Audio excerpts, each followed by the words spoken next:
People ask me how it felt. Standing on the side of that tower with the whole sky on fire behind me and the block shaking from the explosion and the smoke pouring out of my bedroom window.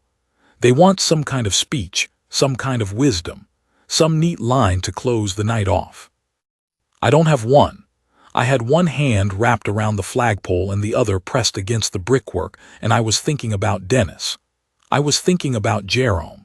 I was thinking that the building was still standing, and that I was still breathing, and that neither of those things should have been true given how the night started. That's all I had. That's still all I have. You want the story? Fine. I'll give it to you straight. It was the 5th of November, bonfire night.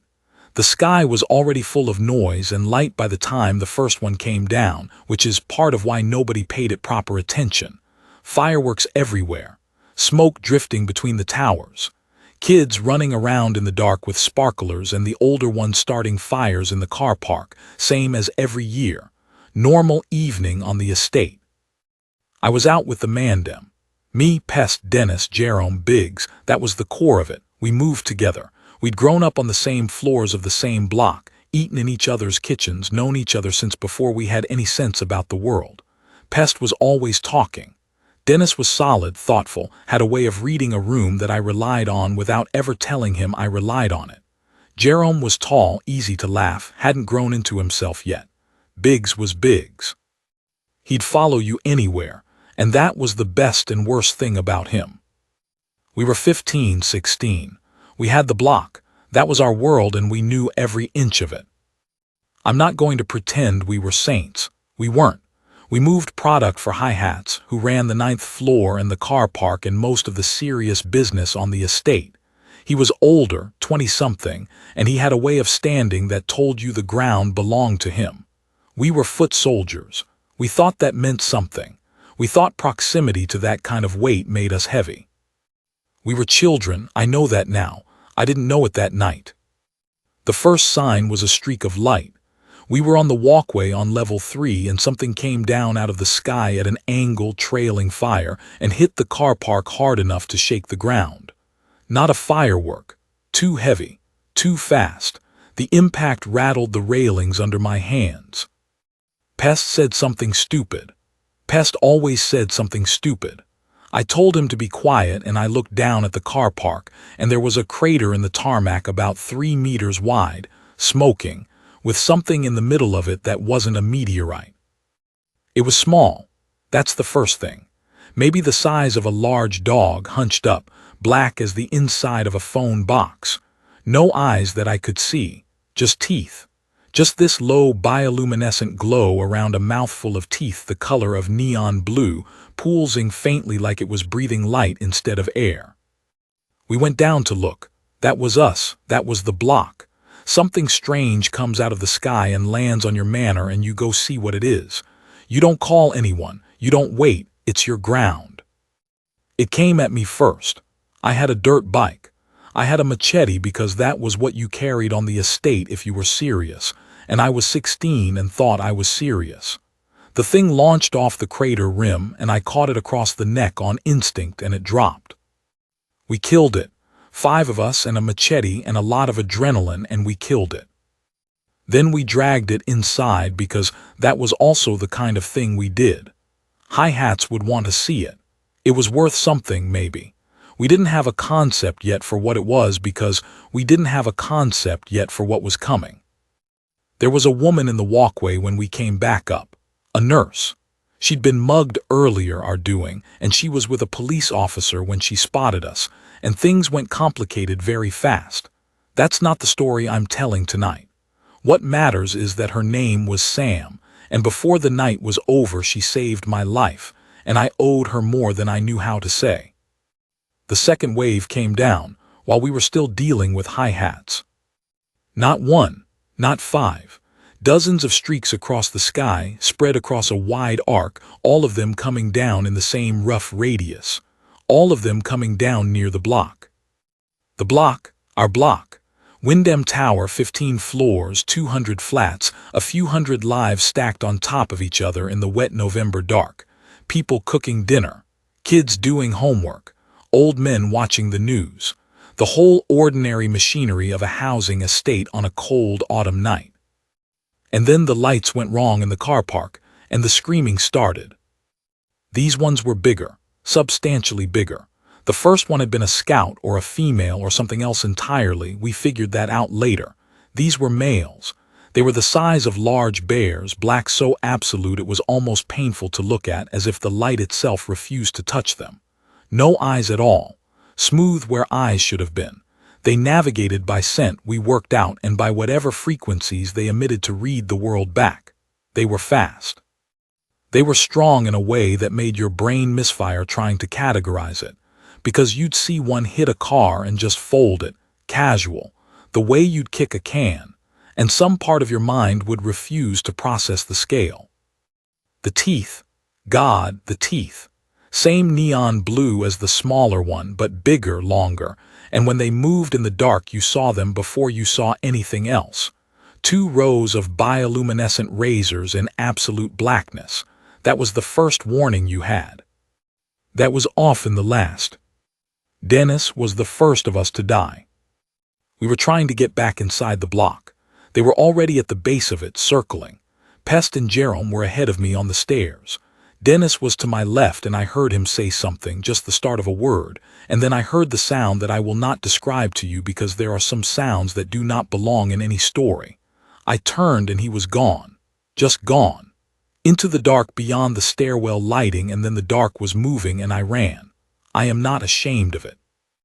I ran and I will run again in my memory, every time I close my eyes for the rest of my life.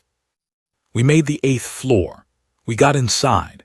We stood in the corridor and listened to the building make sounds it had never made before, deep structural groans like the concrete itself was afraid, and somewhere below us and above us and along the walls that persistent clicking and scraping that the creatures made when they moved. Not loud. That was the worst part. They didn't roar. They didn't announce themselves. They moved through the building like water through cracked stone, following something we couldn't smell but they could. It was Bruys who figured it out. He wasn't one of us. He was a student, one of Ron's customers, caught in the wrong place at the wrong time when we poured into the flat on the 10th floor where Ron maintained his operation. Ron, heavy, slow, relentlessly calm in the way that very stone people sometimes are, had barricaded himself in, and was watching the crisis unfold on his security monitors with the detached interest of a man watching a nature documentary. Bruys had a torch and he kept pointing it at things, making notes. In the middle of everything he crouched down in the weed room and shone the light at my jacket and said, quietly, that he thought he'd found the problem. Under the UV from his torch my jacket lit up. Smears of something luminescent, faint blue-green, the same spectrum as the creature's teeth. I'd caught it from the first one, from killing it, from handling it. It was on my hands. It was on my clothes, and the males were following it. They weren't hunting the block. They weren't hunting all of us. They were hunting me. I sat with that for a minute. In the weed room with the smell of green hanging heavy and Pest leaning against the wall, trying not to look at his leg where one of them had taken a piece out of him, and Bruys watching me with an expression that said he was sorry but facts were facts. They were hunting me. And as long as I was in the building, they were in the building. Hi-Hats had come up to the 10th floor by then. He'd lost men in the lower levels.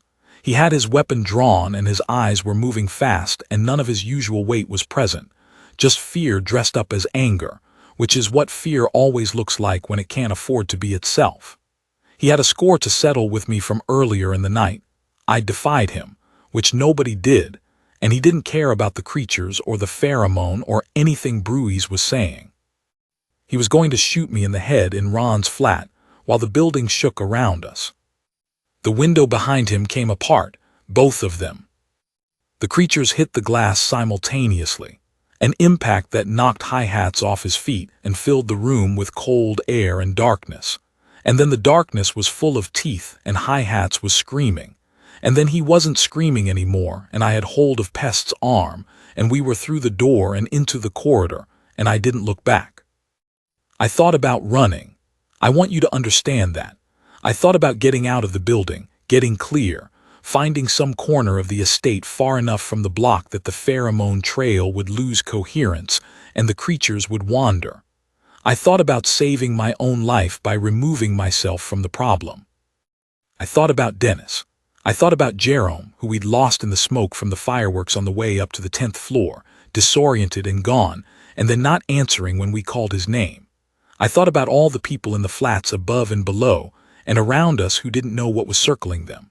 Old Margaret on the 7th floor who'd given me food when I was small, and my mother was working nights. The families with young children. The ordinary Saturday night lives stacked one on top of the other. I thought about what it meant to be from somewhere, not just to live there. To be from it, to owe it something you can't quantify or sell, something that has no value in any market but is the only thing that makes you a person rather than just a body moving through space. My block, my people. I went back in. The plan was Sam's as much as mine. She hadn't been marked by the pheromone. She was clean and the creatures passed her without interest, which made her the only one of us who could move freely through the building. We needed gas. My flat was 3 floors down and there was a full gas oven in the kitchen. And if Sam could get there and leave the pilot light off and the oven running while I came through the building wearing the dead female on my back. The female I'd killed in the car park. The one whose scent was drawing the males. Then I could pull every one of them into my flat and use fireworks to light what they'd find there. Pest tried to talk me out of it. He's never been good at disguising what he feels, and he wasn't good at it then. He stood in the weed room corridor with that chunk missing from his calf and told me I was being mad and that there had to be another way. There wasn't another way. I told him to give Sam back what we took from her. The mugging felt like something from another life, a few hours ago and 10,000 years away. He looked at me and then he looked at his hands and then he did it without argument, and Sam took her ring back and looked at me with something I didn't have a name for. Not forgiveness. Not yet. Something more complicated and more honest than forgiveness. Recognition, maybe. Like she decided I was a person. She left. She moved through the corridors and we heard nothing. No screaming. No sounds that meant something had found her. Pest and Brewy sat in the weed room and waited. Ron stayed in his flat and continued to exist, which was all Ron had ever really done and probably all Ron would ever do. I picked up the dead female. She was heavy in a wrong way, dense like her bones were metal. She stank of something biological and deep space cold, like old ice and ammonia, and the particular nothing of space that you can't actually smell, but that somehow she carried on her skin. I put her over my shoulders and I walked out into the corridor and I started down. They found me on the 12th floor. One of them came out of a doorway to my left. They'd broken through walls, I realized. They'd been tunneling through the building through the plasterboard and the interior walls, and they'd been inside every flat, and I didn't want to think about what that meant for the families on the floors above, and it stopped when it scented me. Or scented her, the female on my back. It made a sound I'd never heard before. Low and subvocal, and it vibrated in my chest rather than my ears. Something between a warning and a call. Others answered. From the floors above and below, through the ceilings and through the walls, that same low vibration approaching. I ran. I want to be precise about this because I want you to understand what running through a building means when the building is alive with something that moves faster than you and navigates by scent. It is not running in the way you run for a bus or run in a field. It is running the way water runs, which is to say you are moving through the path of least resistance at maximum speed, and every obstacle is catastrophic, and you are doing a continuous calculation in your body that your mind cannot keep up with, processing corners and distances and sounds, and the vibration in the walls that tells you how close they are. And the dead weight on your back is throwing your balance on every turn, and there is smoke in the stairwell from the fireworks and your chest is burning. 11, 10, 9. They were behind me. I could hear them now, not just the subvocal resonance but actual movement, the click of those too many claws on the linoleum and the low rushing sound of mass moving fast. I didn't look back. You don't look back.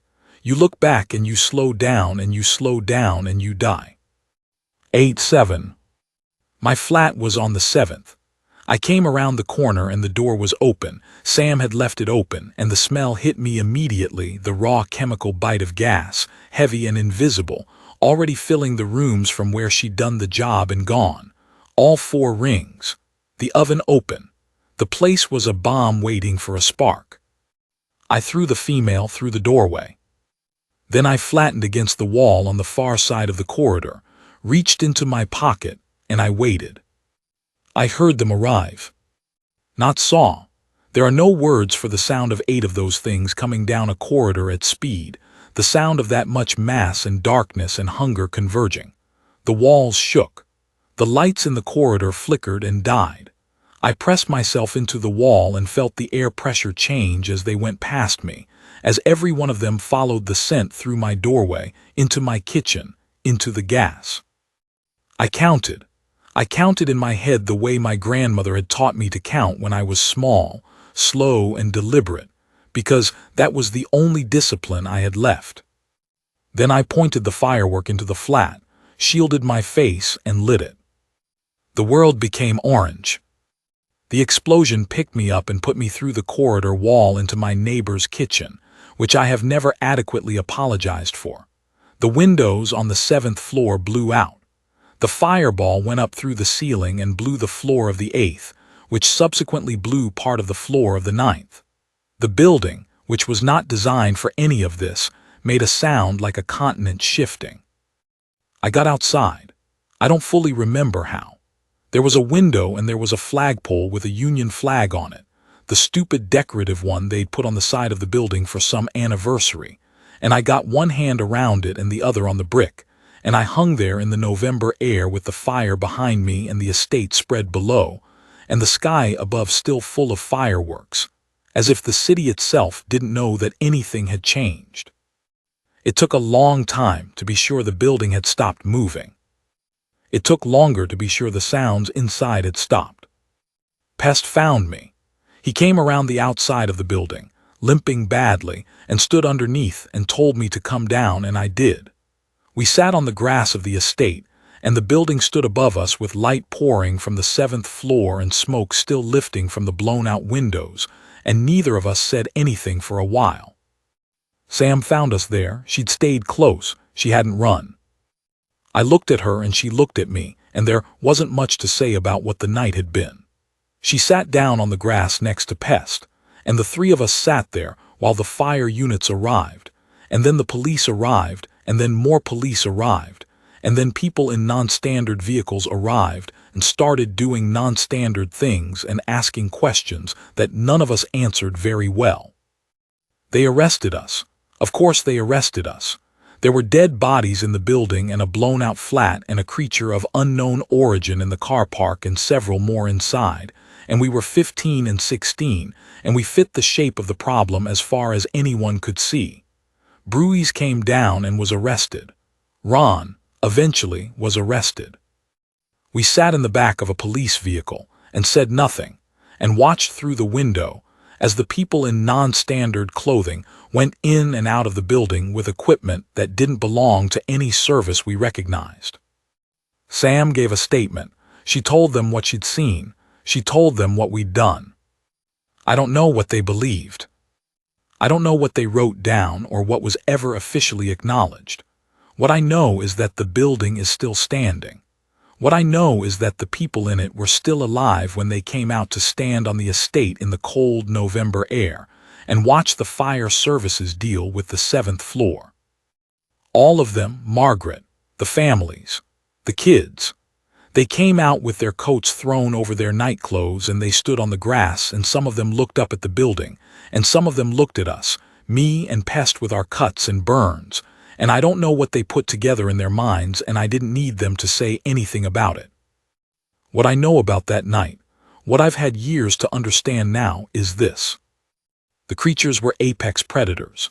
Whatever they were, wherever they came from, they operated on a logic that made complete sense within their own framework. The females came down first, alone, scouting. The males followed the scent of the females.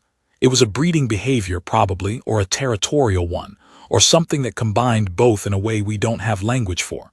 They weren't invading. They weren't conquering. They were doing something that was entirely normal and explicable from inside their own nature. We were incidental. We were in the way. We were small. That's the thing about being small that nobody tells you. It doesn't preclude understanding. The smaller you are, the harder you've had to work to understand your environment, because your environment has always been trying to kill you.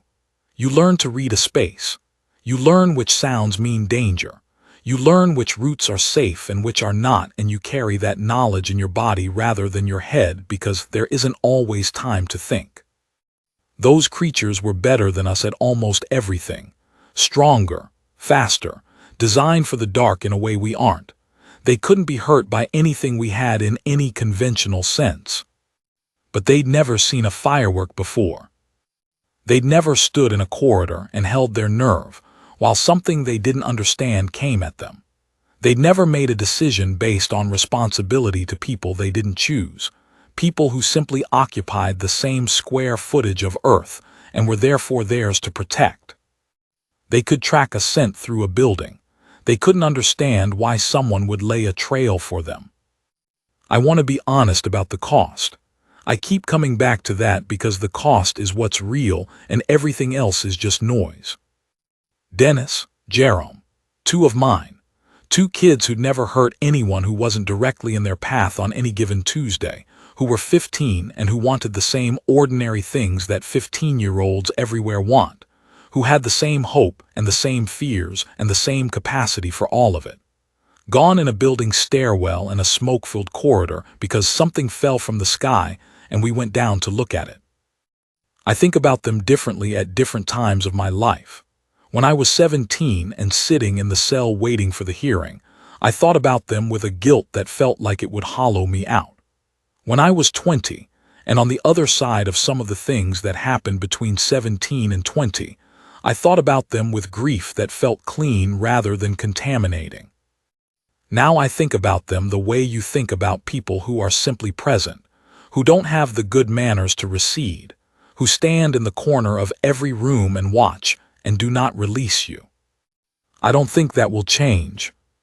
Pest still limps when it's cold. He'll tell you it doesn't bother him. He lies about it the same way he lies about most things that matter to him, which is to say obviously and immediately, and it's one of the things I love about him. Biggs grew up, got out, works in logistics somewhere north of the river, has kids, calls on birthdays. We don't talk about the block the way people who didn't grow up on estates seem to think people from estates talk romantically, with the soft glow of nostalgia. We talk about it the way you talk about a scar, with respect for what it was and no desire to open it back up. Sam is a nurse. She was a nurse that night and she was a nurse after, and she is presumably a nurse now, dealing with things that hurt people, not flinching from it, the way nurses do. We don't stay in contact. We didn't need to. What we needed from each other we had that night, and it was enough. Ron is still Ron. I think about what I knew at 16 that I had to unlearn, and what I knew that I had to keep. I knew the block. I knew the weight of concrete and stairwell and the 3 in the morning sounds of a building full of lives. I knew the smell of November and smoke, and the way the estate looked from the roof when the city spread out below it and you were, for 1 minute, looking down instead of up. I knew that the people in those flats were mine in a way that had nothing to do with ownership and everything to do with obligation. That I kept. What I had to unlearn was the belief that a territory could be defended by standing over it. That weight meant safety. That hi-hats and the business and the whole machinery of the estate's economy were anything other than another kind of cage, smaller than the one the creatures represented but no less real. Being from somewhere is not the same as belonging to someone. I worked that out in the cell. Sitting in the dark with the charges pending and the hearing scheduled and the memory of fire behind me, I worked it out, and it is the only clean thought I came out of that night with. They gave me community service, eventually. Given what Sam said and what Bruys corroborated and the particular strangeness of the official record from that night, They gave me community service and a warning and let me go. I walked out of the magistrate's building on a cold February morning, months after November, and I stood on the pavement, and the city was doing what cities do, indifferent, enormous, conducting the infinite business of people who had no idea what had come out of the sky above one housing estate on one particular fireworks night, and been stopped by 5 kids with a dirt bike and a machete and a scheme that should not have worked. It worked, the building stood, the people in it were alive. I walked to the bus stop and I rode the bus south and I got off at my stop and I walked to the block and I looked up at the repaired 7th floor. They'd done the external work quickly. They always do when they need to seal something off. And I stood on the estate grass in the February cold and I thought about Dennis. I thought, we were here. We were small and we were young and we didn't have anything except the knowledge of this ground and the stubbornness that comes from having nothing to lose except what you love. And something came out of the sky that was bigger and faster and stronger and designed for the dark, and it thought we were incidental. We were not incidental. We were never incidental. The block is still standing.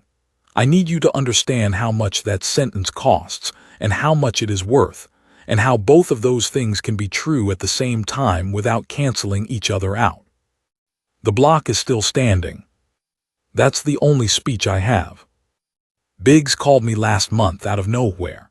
We hadn't spoken properly in years, just the birthday calls and occasional check-ins, but this was a real call, the kind that lasts past pleasantries. He'd heard something on the news, one of those brief, strange items that gets buried at the end of a broadcast between the weather and the sports, about unexplained impact sites in 3 locations across Europe. No casualties, no explanation. Anomalous mineral composition, the official statement said, and then the item moved on. He didn't ask me directly. He didn't need to.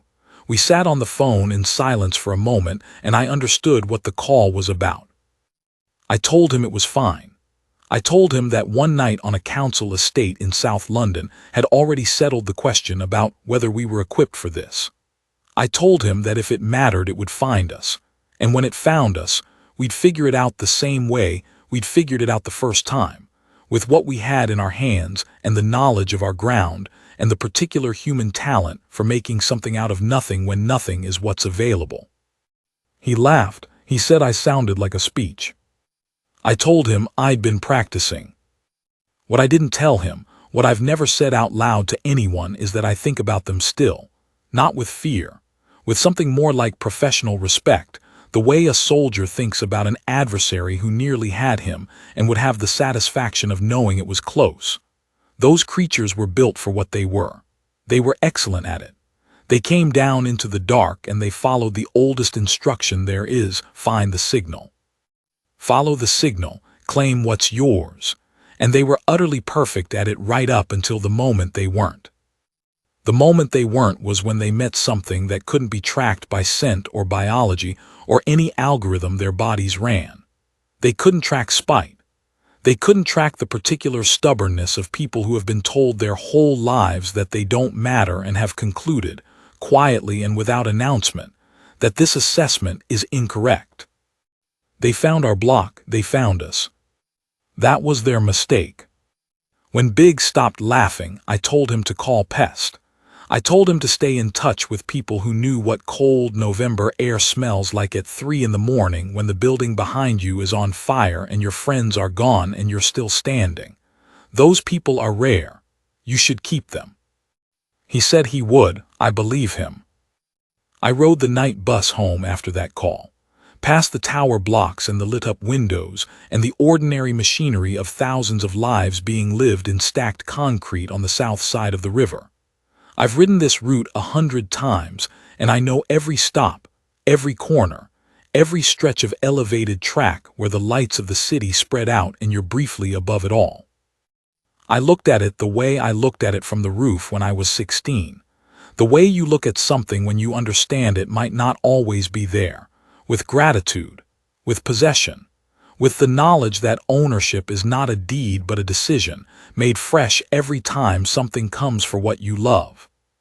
This is ours, these lights, these stacked lives, these ordinary nights.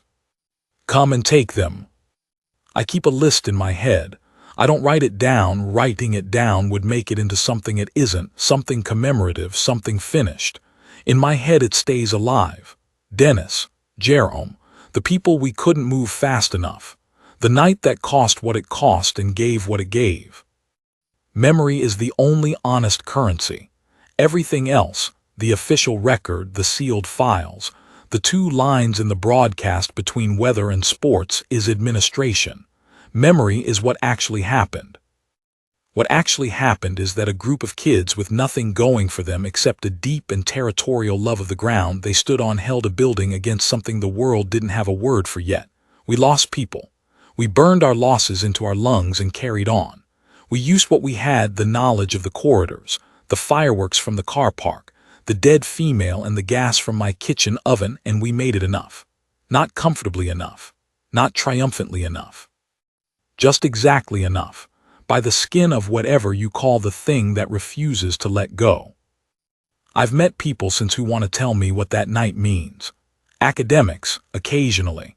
People who have heard versions of the story, rumored, distorted, stripped of everything specific and left with only its skeleton. They want to talk about resilience, about marginalized communities, about the symbolic weight of a council estate defending itself against external threat. I let them talk. They're not wrong exactly. They're just not right in any way that feels true. What feels true is Dennis saying half a word, and then not saying anything ever again. What feels true is Pest handing back the ring. What feels true is standing on the grass afterward with Sam and Pest and the block behind us, all three of us cut and burned and running on empty, not celebrating, not speaking, just sitting on the November grass and existing, which was more than we'd thought we'd get to do an hour before. That is the whole story. It doesn't expand. It doesn't resolve into anything tidy. The creatures came and we stopped them, and two of my people are dead, and the rest of us are older, and the block is standing, and the city continues its enormous, indifferent life in every direction. Bruys went back to his studies. Ron continued to Ron. Sam went to work the next morning, presumably, because that is what Sam would do.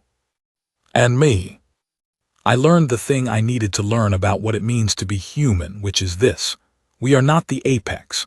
We are not the strongest or the fastest or the most ancient. We are not built for the dark.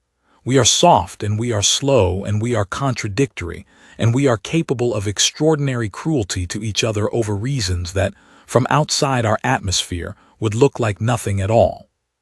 But we are from somewhere, every one of us, some corner of rock and water and concrete and sky that we came out of and that made us, some place we would burn for, some ground we would not yield. That is not a weakness. Every species that has ever looked down at us from a position of power has made the mistake of reading it as a weakness.